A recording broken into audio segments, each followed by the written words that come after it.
Bienvenue dans notre troisième journal vidéo de la compagnie des anciens arquebusiers de Visé pour évoquer le mois passé, calme dans son ensemble. Ce n'était en fait que reculer pour mieux sauter puisque traditionnellement, le dernier week-end de juin se déroule la fête d'été ou fête Dieu comme dénommée par le passé. Indépendamment de la procédure habituelle et de son déroulement protocolaire, cette fête 2010 était l'occasion pour la compagnie d'effectuer son retour dans la collégiale Saint-Martin-Saint-Adelin rénovée. Une réintégration attendue du Saint-Lieu qui n'a pas manqué de faire le plein de monde.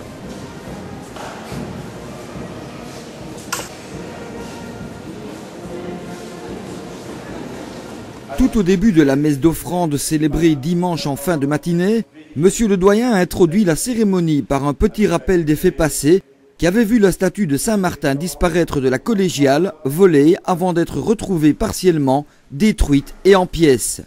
Logique dès lors que la compagnie ait pris l'initiative d'en réaliser une nouvelle en bois, due au crayon de Pierre Olensen et aux ciseaux de Francis Jacob. Accompagné de l'empereur et du président, Monsieur le doyen a béni la sculpture de Saint-Martin de retour en ces lieux. Les chemins de la sainteté, qui prieront devant elle au nom du Père et du Fils et du Saint-Esprit. Amen.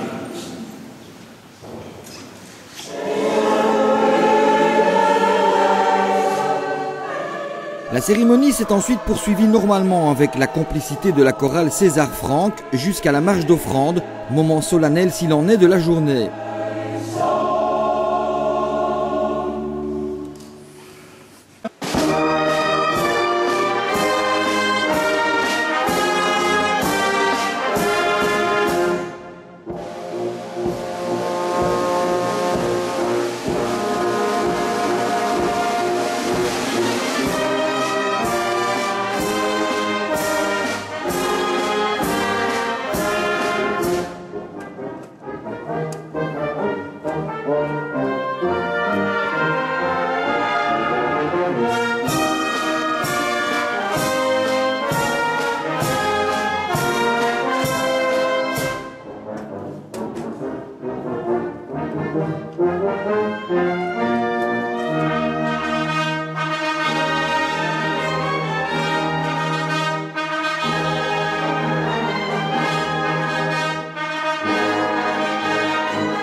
Un autre moment important de la fête des arquebusiers visétois est le concours de tir qui désigne roi et roitelet du jour.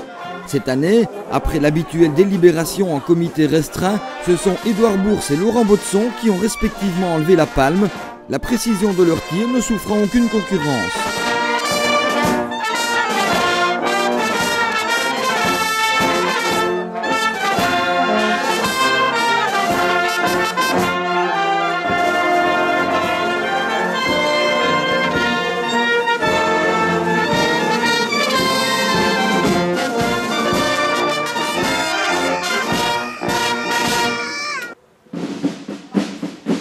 Ce sont donc eux qui ont fièrement mené le cortège à travers la ville lors du dernier tour de l'après-midi, puis de l'ultime sortie du soir avec les dames, le fameux gas suivi du traditionnel cramignon final.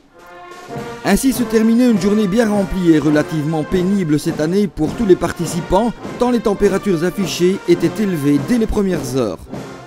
D'ici la rentrée, les activités se poursuivent avec notamment le tir dominical à l'enclos, ainsi qu'avec la participation du corps des tambours et trompettes, ainsi que de l'orchestre d'harmonie de Sainte-Cécile-Eysden en introduction au concert d'André Rieu les 9, 10, 11 et 16, 17, 18 juillet au Vrijthof à Maastricht.